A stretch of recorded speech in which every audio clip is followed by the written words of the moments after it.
ন্যায়সঙ্গত পূর্ণাঙ্গ চুক্তি মানে সেখানে থাকবে যুদ্ধবন্ধ, কোনো সাময়িক কোনো কিছু না যে সবসময় যুদ্ধ উত্তেজনা জিয়ে রেখে যখন তখন ইরানে হামলা, এই পরিস্থিতি তারা আরো হইতে দেবে না।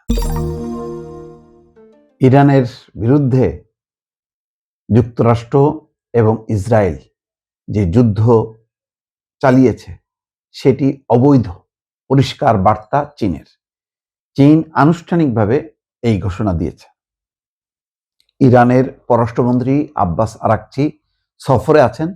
সফরে সময় চীনা কর্তৃপক্ষের সঙ্গে যে বৈঠক হয়েছে, সেই বৈঠকের পর চীনের পররাষ্ট্রমন্ত্রী একেবারে পরিষ্কারভাবে বলেছেন, ওয়াং ই চীনের পররাষ্ট্রমন্ত্রী, ইরানের বিরুদ্ধে যুক্তরাষ্ট্র এবং ইসরায়েলের যুদ্ধ অবৈধ। দর্শক বুঝতে পারছেন কি ধরনের মেরুকরণ ঘটে গেল।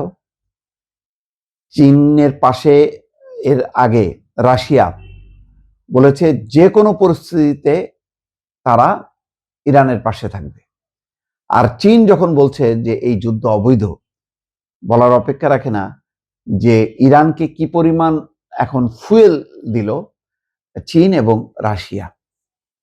এখন প্রকাশ্য হয়ে গেল, এখন বিশ্ব শক্তি রীতিমতো বিভাজন ঘটে গেল। সম্ভবত ট্রাম্প বা ইসরায়েল পরিস্থিতি আঁচ করতে পেরেছে যে এইভাবে যুদ্ধ চালায় যাওয়া কঠিন হবে। সেই কারণে এখন দেখেন যুদ্ধের বিরতির কথা মানে শোনা যাচ্ছে, এবং এক পৃষ্ঠার একটা তাদের যুদ্ধবিরতির বা যুদ্ধ বন্ধের চুক্তি সম্পাদিত হবে।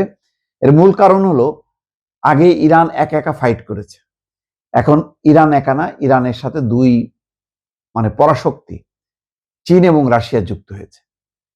ফলে আমেরিকা বুঝতে পারছে যে এবার যদি যুদ্ধ শুরু হয় তাহলে এটা 40 দিনে থামবে না, এইটা 40 দুগুণে 80, মিনিমাম 80 দিন যদি লাগে, তাহলে ইরানের বিরুদ্ধে শক্তি প্রয়োগ করতে বা পরাস্ত করতে যে পরিমাণ তাদের ব্যয় হবে, তাদের যুদ্ধ সামগ্রী খরচ হবে। ইতিমধ্যে বলা হচ্ছে যে তাদের যে আকাশ প্রতিরক্ষা ব্যবস্থা সহ উন্নত যে প্রযুক্তির যে যুদ্ধ অস্ত্র, সেগুলি মজুদ অনেকটাই ফুরিয়ে গেছে, প্রায় অর্ধেক ফুরিয়ে গেছে।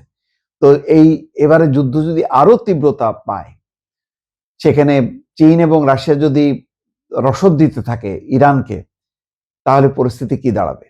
সবকিছু বিবেচনা করে আসলে ট্রাম্প পিছু হটেছে বলা যায়। খবরটা হচ্ছে এই যে বেজিং এ ইরানের পররাষ্ট্রমন্ত্রী আব্বাস আরাকচির সঙ্গে এক বৈঠকে চীনের পররাষ্ট্রমন্ত্রী এই মন্তব্য করছে যে এই যুদ্ধটা অবৈধ। বৈঠকে ওয়াং ই বলেন, মধ্যপ্রাচ্যের উত্তেজনা কমাতে প্রচেষ্টা চালিয়ে যেতে চীন প্রস্তুত। এই মুহূর্তে এই অঞ্চলে একটি পূর্ণাঙ্গ যুদ্ধবিরতি অপরিহার্য উল্লেখ করে তিনি বলেন, বর্তমান পরিস্থিতি একটি সংকটপূর্ণ মোড়ে দাঁড়িয়ে আছে। এই অবস্থায় সংশ্লিষ্ট পক্ষগুলোর মধ্যে সরাসরি বৈঠক হওয়া প্রয়োজন। এদিকে চীনের দৃঢ় অবস্থানকে ধন্যবাদ জানিয়ে আব্বাস আরাকচি বলেন, বিশেষ করে যুক্তরাষ্ট্র এবং ইসরায়েলের কর্মকাণ্ডের নিন্দা জানিয়ে বেজিং প্রমাণ করেছে তারা ইরানের ঘনিষ্ঠ বন্ধু। ইরানের বিরুদ্ধে এই যুদ্ধকে সরাসরি আগ্রাসন এবং আন্তর্জাতিক আইনের চরম লঙ্ঘন হিসেবে বর্ণনা করেন আরাকচি। তিনি বলেন, তেহরান আলোচনার মাধ্যমে তার বৈধ অধিকার এবং স্বার্থ রক্ষায় সর্বোচ্চ চেষ্টা করবে, তবে তারা শুধু একটি ন্যায়সঙ্গত এবং পূর্ণাঙ্গ চুক্তি মেনে নেবে। অর্থাৎ ন্যায়সঙ্গত পূর্ণাঙ্গ চুক্তি মানে সেখানে থাকবে যুদ্ধবন্ধ, কোনো সাময়িক কোনো কিছু না যে সবসময় যুদ্ধ উত্তেজনা জিয়ে রেখে যখন তখন ইরানে হামলা, এই পরিস্থিতি তারা আরো হইতে দেবে না। বার্তা খুব পরিষ্কার। এখন বল চলে গেল কিন্তু আবার যুক্তরাষ্ট্রের কোর্টে। এখন তারা কিভাবে খেলবে বা কিভাবে এর উত্তর দেবে তার উপর নির্ভর করছে যে মধ্যপ্রাচ্যে শান্তি আসবে নাকি এই যুদ্ধ পরিস্থিতি অব্যাহত থাকবে।